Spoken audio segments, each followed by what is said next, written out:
प्रेक्षकांनो, मालिकेचा आजचा भाग पाहण्यासाठी खरंच खूप मजा येणार आहे. सुरुवातीला थोडा भाग तुम्हाला बोरिंग वाटेल, पण त्यानंतर यश कावेरीची काय कमाल केली आहे. अमृताची पुरती वाट लागले. मा नावाचं ब्रह्मास्त्र काढून कावेरीने असं चाळं टाकलं ना, की अमृताची चांगली फजितीच उडाली.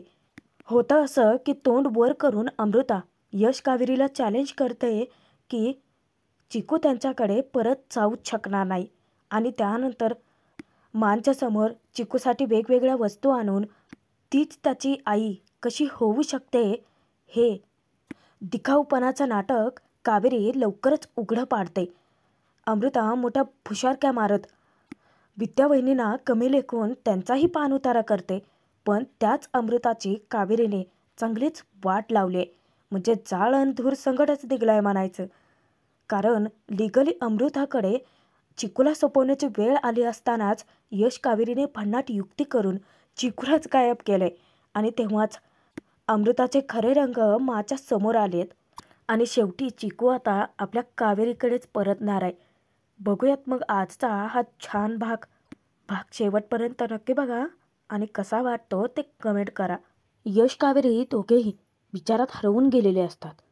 यश विचार करत असतो की चिकूला मिळवण्यासाठी लिगली काही करता येईल का. तेव्हाच कावेरी अवतीभोवती चिकूचे कपडे, चिकूची सगळी खेळणी घेऊन त्याच्याच विचारात हरवून बसलेली असते. तिच्या डोळ्यातील अश्रू पाहताच यशला तिच्या मनातला त्रास करतो. तो तिच्या जवळ जातो आणि तिची समजूत घालतो. पण कावेरी सांगते की या घरात राहून पण चिकू माझा नाही आहे ना, याचा सगळ्यात जास्त त्रास होतोय मला. 48 तासांचं चॅलेंज तर देऊन टाकलंय मी, पण हे सगळं मी कसं करणार आहे मला खरंच काहीच कळत नाही आहे. ती इतकी टेन्शनमध्ये असते ना. यश तिला शांत करतो, तिची समजूत घालतो की कावेरी आधी तर तुम्ही शांत व्हा आणि डोळे बंद करा. कावेरी विचारते की पण का. यश स्वतःच कावेरीच्या डोळ्यांवरती हात ठेवतो आणि तिला सांगतो की आता प्रश्न विचारा. कावेरी विचारते कोणाला. त्यावर यश म्हणतो की स्वतःच्या मनाला. स्वतःच्या मनाला प्रश्न विचारा की एका आईचं मन तिच्या लेकरासाठी काय बोलतं ते. पण कावेरी त्याचा हात झटकते, त्याच्यावरती चिडचिड करते की यश, हे सगळं करत बसण्यात आपल्याला वेळ वाया घालवायचा नाही आहे. मला त्या अमृताच्या तावडीतून चिकूला लवकरात लवकर सोडवायचं आहे. यशलाही कावेरीच्या बोलण्यात तथ्य वाटतं. इकडे अमृता मात्र चिकूला इतके वैतागलेली असते, कारण चिकूने सगळ्या बेडवरती पाणी सांडलेलं असतं. तिची नुसती चिडचिड होते. इतक्यातच मा येतात. मा येता क्षणी अमृता तक्रारी चालू करते की मावशी बघ ना, अगं मी याच्या हातात पाण्याचा पेला दिला आणि हे सगळीकडे सांडवून ठेवलं, नुसती कामं वाढवतोय हा. त्यावर मांनाही हसू येतं. मा समजावतात की अमृता, अगं लहान मुलांना कोणतीही वस्तू खेळणंच वाटतं. मा स्वतः अमृताला तो पेला पुसून द्यायला सांगतात.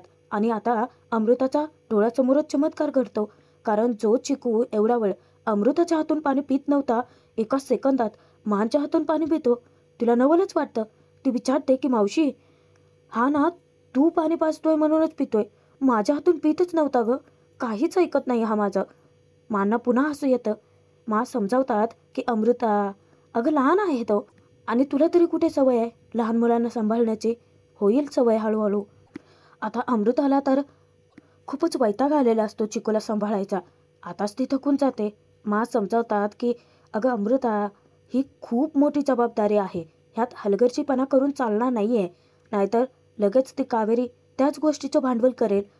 आणि चक्क मा स्वतः कावेरीचं कौतुक करतात बरं. अमृताला सांगतात की कावेरी कशीही असली ना, तरी चिकूचा सांभाळ तिने खूप छान केलाय. आता ही जबाबदारी तुझ्याकडे आहे. अमृता आता मोठ्या बडाया मारत मांना तर शब्द देते की चिकूचा सांभाळ ती चांगलाच करेल. मा तिला सांगतात की कावेरी, ही तुझ्यापेक्षा वरचढ ठरता कामा नये. अमृता विचारते की मावशी, तू थोडा वेळ खेळतेस का चिकूसोबत. माझे ना केस सगळे विस्कटलेत, मी ते सेट करते. पण मा लगेच अमृताला थांबवतात आणि तिला सांगतात की थांब अमृता, अगं आता या सगळ्या गोष्टी तुझ्यासाठी दुय्यम असल्या पाहिजेत. तुझी पहिली जबाबदारी आहे ते म्हणजे चिकूचा चांगला सांभाळ करणं. आणि आधी तुला ती जबाबदारी पार पाडावी लागेल. आता अमृता जाम अडकली या, करायला गेली एक आणि घडलंय भरतच. चिकूसोबत बोलत मा चिकूला अमृताजवळ आणून सोपवतात. अमृताला सांगतात की तू जास्तीत जास्त वेळ घालव याच्यासोबत, म्हणजेच तुला लळा लागेल याचा. अमृता तर इतकी रडकुंडीला आलेली असते, मा निघून जातात. अमृता त्या छोट्याशा चिकूवरती चिडचिड करते. आता काय दिवसभर मी तुझ्यासोबतच वेळ घालवायचा आहे का? तुला ना सांभाळायचा कंटाळा आलाय यार. आता यातून याचे कपडेही बदलायचे आहेत. ते कपडे तर कावेरीच्या रूममध्ये असतात आणि तेच आणण्यासाठी अमृता यश कावेरीच्या रूमकडे निघते. चिकूला मिळवण्यासाठी टेन्शन घेत असलेल्या कावेरीला यश खूप छान समजावतो. कावेरी, आपल्याला काही करायची गरजच नाहीये. म्हणजे आपल्याला फक्त अमृतावरती नजर ठेवावी लागेल की ती चिकूचा कसा सांभाळ करते, ती त्याच्याशी कशी वागते, कशी बोलते. काय आहे ना कावेरी, आई पण मिरवणं खूप सोपं असतं, पण ते निभावणं तितकंच कठीण. आणि यशला कळून चुकतं की अमृता यामध्ये सपशेल फेल ठरणार आहे. कावेरी यशला विचारते की तुम्ही नक्की काय सुचू पाहताय. तेव्हा यश म्हणतो की चिकूच्या बाबतीत तुमचे विचार काय आहेत. तेव्हा कावेरी पटकन सांगते की चिकू माझ्यासाठी फर्स्ट प्रायोरिटी आहे. त्यावर यश म्हणतो की एक्झॅक्टली, आणि तीच जबाबदारी अमृता नाही निभावू शकणार. तो तिच्यापासून बोलत दूर जातो आणि कावेरीला समजावतो की अमृता स्वतःच्या पलीकडे इतरांचा विचार करतच नाही. आता फक्त तुम्हाला एक काम करायचं आहे, अमृतावरती नजर ठेवायची आहे. ती चिकूसोबत कशी वागते त्याकडे लक्ष द्यायचं आहे. आता कुठे कावेरीला यशच्या बोलण्याचा अर्थ उमगतो. यशच्या बोलण्यात तथ्य आहे हे लक्षात येताच ती म्हणते की अगदी बरोबर बोलताय तुम्ही. चिकूला सांभाळण्याची जबाबदारी तिने घेतली ना. स्वतःला न जमणारी जबाबदारी घेऊन तिने खूप मोठी चूक केली. आता कावेरी सुद्धा मनाशी निर्धार पक्का करते की आता मी आहे आणि अमृता आहे. इतके दिवस अमृता घरात आहे आणि तिला त्यांना चांगलंच ओळखलेलं असतं की अमृता स्वतःपेक्षा इतरांचा विचार कधी करूच शकत नाही. ती तिच्या साध्या आईची होऊ शकली नाही, ती चिकूची काय होणार. इतक्यातच चिकूच्या रडण्याचा आवाज येतो. दोघांची घालमेल सुरू होते. पण अमृताच दरवाजा धाडकन उघडून रूममध्ये येते. चिकूला पाहता क्षणी कावेरीचं हृदय पिळवटून निघतं. ती त्याच्याकडे धाव घेणार तर अमृता लगेच आरेरावीवरतीच उतरते की. ती कावेरीला ताकीद देते की तिथेच थांब, मी फक्त चिकूचं सामान घ्यायला आले. कावेरी विचारते की चिकूचं कसलं सामान. अमृता सांगते की त्याचे कपडे, त्याची खेळणी. एवढी साधी गोष्ट तुला कळत नाही का? आम्हाला आता चिकूचे कपडे बदलायचे आहेत. चिकू छान छान खेळणार आहे, हो ना चिकू. कावेरी सांगते की तुमची रूम इथल्या इथे आहे. चिकूचे कपडे, खेळणी घ्यायला तुम्हाला कितीसा वेळ लागणार आहे. पण अमृता या गोष्टीचंही भांडवल करते. ती सांगते की कावेरी, हे सगळं ना तू मुद्दाम करतेस. नंतर घरातल्यांना सांगायला तू मोकळी ना की बघा की अमृता कसं चिकूचा सांभाळ करू शकत नाही. मी तुला ना चांगली ओळखून आहे कावेरी.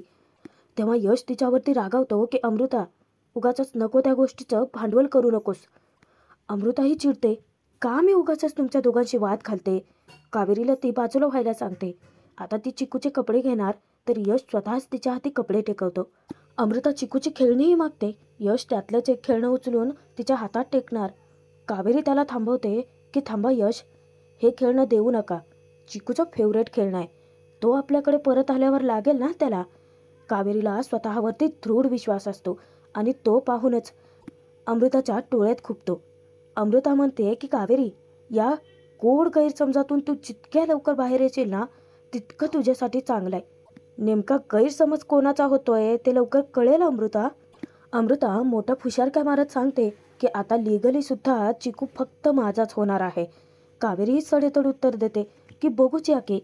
अमृता सांगते की काय आहे ना कावेरी, पुढच्या 48 तासातच काय, पुढचे 48 वर्षसुद्धा चिकू काकू म्हणून सुद्धा तुझ्याकडे फिरकणार नाहीये. अगं याची खबरदारी मी घेईनच. अमृता, तितके दिवस तू टिकणार आहे का घरात? नाही म्हणजे बघ बाबा, कारण यश कावेरीशी पंगा घेणं तितकंही सोपं नाही आहे बरं का. तू नक्की लवकर एक्सपोज होणारच आहे. अमृता रागातच आता बेडवरती बसते आणि सगळी खेळणी घेतच असते. तेव्हा चिकू इतका रडत असतो. अमृता पुन्हा वैतागते की चिकू, आता का रडतोयस तू. कावेरी जवळ येते आणि अमृताचा हात जो चिकूच्या भोवती कवटाळलेला असतो ना तो खालती घेते. तेव्हा कावेरी तिला सांगते की तुझ्या पांगड्या टोचतायत त्याला. आता यश तिला चांगला टोला लगावतो की अमृता, मातृत्व हे मनात असावं लागतं, त्याचा क्रॅश कोर्स करता येत नसतो. चिकूला ट्रॉफी समजतेस तू, चिकी तू जिंकलेस. चिकूचा त्रास कळतो त्यांना. तू कितीही प्रयत्न कर अमृता, की चिकूची आई कावेरी होती आणि कावेरीच असेल. हे वाक्य अमृताला खूपच झोंबतं. अमृता त्यातून तणतणत निघून जाते. मात्र कावेरीला आता एक आयडिया सुचलेली असते. यशचे आभार मानत म्हणते की तुमच्या बोलण्याने माझ्या मनाला उभारी आली. आता चिकूला परत मिळवण्यासाठी मी काय करते ते बघतच राहा. त्यानंतर दुसऱ्या दिवशी अमृताने खूप साऱ्या चिकूसाठी वस्तू मागवलेल्या असतात. अमृता 2 पार्सल आतमध्ये घेऊन जाते आणि बाकीचं तो माणूस आणूनच देत असतो. मानना मात्र अमृताचं खूपच कौतुक वाटतं की इतकं सगळं. अमृता मानचं मन जिंकण्याचा तर पुरेपूर प्रयत्न करते. ती फक्त समोर दृश्य भासवण्याचा प्रयत्न करते की ती चिकूवरती किती प्रेम करते, किती जीव लावते त्याला, आणि तीच त्याची खरी आई. मानना ती सांगते की चिकूसाठी मी खूप साऱ्या डाळीही मागवल्या आहेत आणि हे बघ साजूक तूप. तेव्हा कौतुक करत म्हणतात, अरे वा, आता आमचा चिकू या साजूक सुपातला गोड शिरा खाणार. ती सांगते की मावशी, आणि मी बांबूच्या झाडापासून जे कपडे बनवलेले असतात ना लहान मुलांचे, ते सुद्धा मागवलेत. म्हणजे कसं चिकूला या सगळ्याचा त्रास नको ना व्हायला. आणि आता मी काय करणार आहे माहिती आहे का, की आपल्या शेजारचा जो कोटा आहे ना तेथूनच फ्रेश दूध घेऊन येणार आहे चिकूसाठी. आता मात्र कावेरीला तिचं वागणं खटकतं. हे सगळं कावेरीवरती मात करण्यासाठीच चाललेलं असतं. अमृता पुन्हा बडाया मारत म्हणते की मावशी, अगं मी तर अजून खूप काही मागवायचं ठरवलं होतं. अजून कपडे वगैरे, पण म्हटलं की वाढता अंग आहे, आताच कशाला, नंतर करूयात सगळं. कावेरी अमृताकडे येत तिला खडसावते की पण ते दूध चिकूसाठी चांगलं आहे का, ते त्याला पचेल का, हे बघितलं. आता ते बोलणं मानना खटकतं. कावेरीला समजावतात की मी आहे ना, हे सगळं माझं मी बघेन, ती नवीन आहे, शिकतेय ना. अगं दुधामध्ये वावडेंग उघडून घातलं ना की चिकूला त्रास नाही होणार. अमृताला सांगतात की तू जरा जास्त वेळ घालवत जा चिकूसोबत. काय आहे, मुले एकदाशी शांतपणे झोपी गेली ना की मग आईने कामं करायची असतात, आणि या वयाच्या मुलांकडे तर जरा जास्तच लक्ष द्यावं लागतं, अगदी डोळ्यात तेल घालून. आता मानच्या होला हो करणाऱ्या अमृताला कावेरी चांगलेच टोमणे मारते. हो ना, की लहान बाळासमोर खेळणी फेकली म्हणजे आपलं काम झालं असं नसतं अमृता. आम्ही रोज सकाळी 2 तास चिकूला खेळायला घेऊन जातो. मग काय, खेळलं की तो दमतो आणि मग त्याला भूक लागते. एकदा त्याने पोटभर खाल्लं की मग शांतपणे झोपतो. आता कावेरीचं कौतुक करतात की हे मात्र अगदी बरोबर आहे. अमृतावरती जबाबदारी सोपवतात. त्या सांगतात चिकूला बाहेर खेळायला घेऊन जा. आता मात्र अमृताच्या थोबाडावर 12च वाजतात की, कारण हे सगळं करण्यात तिची इतकी फजिती उडणार असते ना. आणि तेव्हाच ती चिकूला घेऊन जाणार इतक्यात परत फिरून मानची परवानगी घेते की मला थोडं बाहेर जायचं होतं. म्हणजे काय आहे, माझी पार्लरची अपॉइंटमेंट आहे ना, पण डोंट वरी, मी चिकूला झोपवते आणि मग जाते. हां, पण तो उठायच्या आत परत येई ना. आता मानच्या डोळ्यावर अमृताची आंधळी पट्टी आहे ना, त्या पटकन होकारच देतात. आता इथेच कावेरीला एक भन्नाट आयडिया सुचते. थोड्या वेळाने अमृता तिने मागवलेल्या गाडीवरती चिकूला बसवून अंगणामध्ये खेळवत असते आणि मानचं आपला काही कौतुक सोहळा संपतच नाही की खरंच अमृता, चिकूची जबाबदारी सोपवण्याचा निर्णय हा माझा योग्य होता. त्यांना काम असतं म्हणून त्या जाणार. अमृता त्यांना म्हणते की मी मदत करते, पण तिला चिकूसोबत खेळायला सांगतात. जाताक्षणी अमृताचे खरे रंग दिसतात. अमृता चिकूला एकटं टाकून बाकावरती फोन बघत बसते.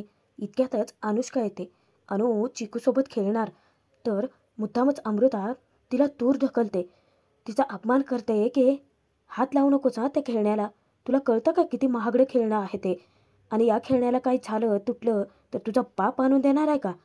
बिचारा त्या छोट्याशा लेकराला काय कळणार आहे, मूर्ख कुठली अमृता. पण हे सगळं विद्यावहिनी ऐकतात आणि अपमान सहन करून घेत नाहीत. त्या तावातच येतात आणि अमृताला खडसावतात की खबरदार, माझ्या मुलीला अजिबात असं वागवायचं नाही. आजतागायत माझ्या मुलीला जे जे हवं ते सगळं आम्ही देत आलो आहोत, आणि एवढंच जर कौतुक आहे ना या खेळण्याचं तर ते तिजोरीत बंद करून ठेवा. आता अमृता त्यांचाही पाणउतारा करते की 1 मिनिट, मी काहीही बोललं तर तुम्हाला वाईट कसं वाटतं व, आणि मला सांगा हे खेळणं किती महाग आहे, परवडणार आहे का तुम्हाला? अहो, हे खेळण्याची किंमत जेवढी आहे तेवढ्या तर तुमच्या नवऱ्याचा पगारही नसेल. मुद्दामच ती इतकं हिणवते ना, बिचाऱ्या विद्या वहिनीच्या जीवाला लागतं सगळं. विद्या वहिनी गुपचूप अनुष्काला घेऊन निघालेलेच असतात. पण एवढं बोलून, हिणवून, टोमणे मारून, अपमान करून अमृताचं पोट भरत नाही आणि मनही भरत नाही. मग ती अजून पाणउतारा करते. जाणाऱ्या त्या दोघींना थांबवत अनुला सांगते की मी ना तुझी काकू आहे. या घराचा सगळा खर्च हा माझ्या कंट्रोलमध्ये. पण अनु, तू एक काम करा, लहान आहेस ना तोपर्यंतच काहीतरी काम शिकून घे बाई. तुम्ही फक्त इतक्या मोठ्या घरात राहताय, पण तुमची परिस्थिती नाही आहे. एक मिनिट. मुद्दाम अमृता हे सगळं विद्या वहिनीला खिजवण्यासाठी करते. सरळ सरळ त्यांच्या तोंडावर ती लायकी काढते. विद्या वहिनी असली चवताळते तिच्यावरती, तुला लाज नाही वाटत? छोट्या मुलीशी असं बोलतं कोणी? बिनलाजी अमृतात लगेच उलट उत्तर देते. त्यात काय लाज वाटायचं? काय आहे ना, प्रत्येक गोष्टीचं सोंग घेता येतं, पण पैशाचं सोंग नाही घेता येत. पुन्हा एकदा ती टोला लगावते, जो की विद्या वहिनीच्या जिव्हारी लागतो. ती अनुला घेऊन तशीच तेथून निघून जाते. थोड्या वेळाने अमृता चिकूला घरात घेऊन येते. ती त्याला त्याच्यासोबतच खुर्चीवरती बसवते. आता छोटंसं बाळ आहे ते, सतत धडपडणार, खेळणार. पण मूर्ख अमृताच्या डोक्यात या गोष्टी शिरण्यासारख्या आहे का? कारण त्यासाठी अक्कल असावी लागते. पण अमृताने अक्कल गहाण ठेवली आहे ना. चिकूला जेव्हा ती खाली खुर्चीवरती झोपलेलं बघते, ती त्याच्यावरती रागावतेच. चिकू, कळत नाही का तुला? असं कोण करतं? गुपचूप खेळ बरं. इतक्यातच कावेरी येते आणि मुद्दामच अमृताला डिवचते. जाऊ बाई, अहो खेळा त्याच्याचे सोड. पळापळी, लपाछपी हे असे खेळ खूप आवडतात चिकूला. मगाचा उत्साह गेला की काय? अमृताला स्वतःसारखी सरळ कसं करायचं कावेरीला चांगलंच माहिती असतं.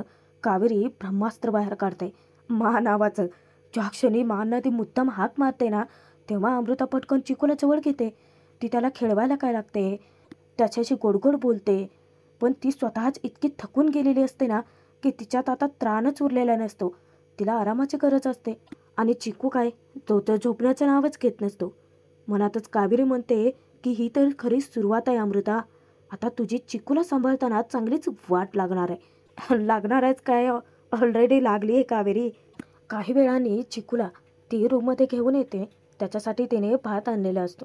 ती त्याला भरवत असते, पण चिकू काही खाण्याचं नावच घेत नसतो. आणि अमृताची भलतीच चिडचिड व्हायला लागते. ती जबरदस्ती त्या छोट्याशा लेकराच्या तोंडातच ते जेवण कोंबायला लागते. इतक्यातच बरं नशिबाने कावेरी येते आणि ती जेव्हा हाक मारते तेव्हा अमृता पटकन हात मागे घेते. मुद्दाम कावेरी म्हणते की जाऊ बाई, अहो तुम्ही त्याला जेवण भरवताय, पण पाणी आणायचं विसरलात. हरकत नाही, मी घेऊन आली आहो. पुन्हा अमृताची नुसती चिडचिड उरते, कारण तिला पार्लरला जायचं असतं आणि चिकू खाऊन झोपला तर ते जाऊ शकत असते. तेव्हा कावेरी इतकी फिदी हसते तिच्यावरती.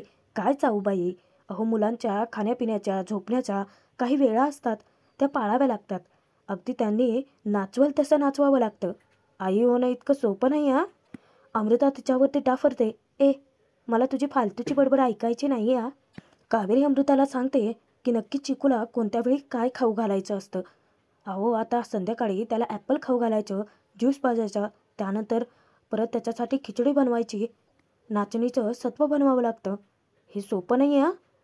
अहो जाऊबाई, आवरा पटापटा, खूप काम आहेत हा तुम्हाला. अमृताच्या मनातच असली फजिती उडालेली असते ना की चांगलीच वाट लागणार आहे. तिला कळून चुकतं. एका प्रकारे कावेरीकडून चिकूला हिसकावून घेणं म्हणजे हिच्यासाठी स्वतःच्या पायावर कुऱ्हाड मारून घेण्यासारखंच होतं. आजचा भाग संपतो येते. पुढे आपण बघूयात. मुद्दामच कावेरीचा अपमान करत मांना अमृता सांगते की चिकू लवकरच त्याच्या खोट्या आईला नक्की विसरेल. कावेरीला इतकं वाईट वाटतं, पण यश तिची समजूत घालतो की काळजी करू नका, काही तासातच चिकू तुमच्याकडे असेल. कावेरी विचार करते की पण कसं, 48 तासातले तर 18 तास निघून गेलेत. आता लेकुली अमृताकडे चिकूला सोपवण्याची वेळ आलेली असते. आणि तेव्हाच यश कावेरी भन्नाट युक्ती करतात. चिकूलाच अचानक गायब करतात आणि अमृताची नुसती धांदल उडते. त्यांच्यासमोरच कावेरी सांगते की सर तुम्हीच आता विचार करा की छोट्या बाळाला साधं ती सांभाळूच शकत नाही, मग ती त्याची आई कशी होऊ शकते? काय जबरदस्त पलटवार केलाय कावेरी. अमृताची चांगलीच वाट लागली या.